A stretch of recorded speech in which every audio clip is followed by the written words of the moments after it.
Aksi kekerasan menggunakan senjata tajam yang berujung kematian terjadi di wilayah hukum Polda DIY pada Rabu, 25 Februari 2026, pagi.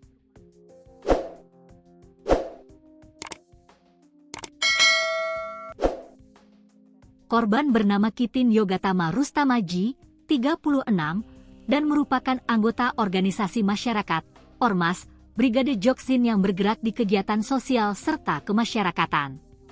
Berdasarkan data Gangguan Keamanan dan Ketertiban Masyarakat, Kamtibmas.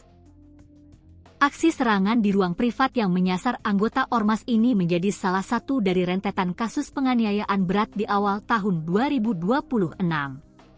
Tim gabungan Resmo Polres Bantul dan Jatanras Polda DIY meringkus 2 tersangka, SS, 29, dan FS, 22, yang diduga kuat melakukan aksi pembunuhan terencana tersebut di depan mata anak dan istri korban. Motif dendam lama yang melatar belakangi kejadian ini mempertegas perlunya langkah preventif terhadap potensi konflik horizontal di tengah masyarakat.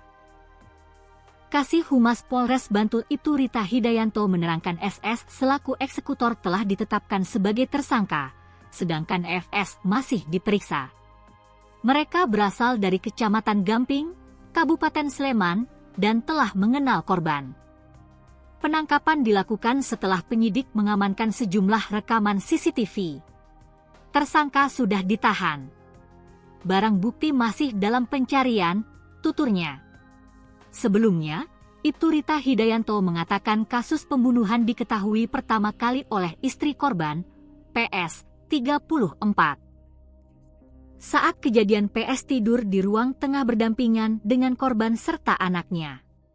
Setelah itu tiba-tiba ada yang membuka pintu belakang seorang. Pelaku menggunakan penutup muka, sebo, dan langsung mengayunkan senjata jenis parang kepada korban yang masih tertidur, tuturnya.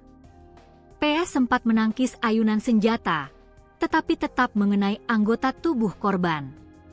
Untuk anak korban tidak mengalami luka apapun. Setelah pelaku berhasil membacok korban, selanjutnya pelaku langsung pergi meninggalkan rumah korban, katanya. Dalam keadaan panik, PS berteriak minta pertolongan kepada warga. Korban sempat dilarikan ke Rumah Sakit Mitra Sehat Gamping, Sleman, tetapi nyawanya tak tertolong. Kuasa hukum korban, Yulia Hapsari, menerangkan istri serta anak korban mengalami trauma dan belum dapat diperiksa.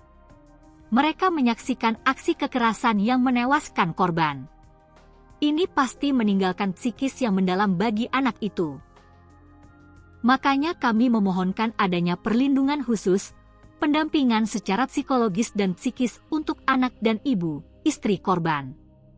Untuk saat ini, saya tidak bisa berbicara banyak mengingat mereka sedang dalam berduka, katanya.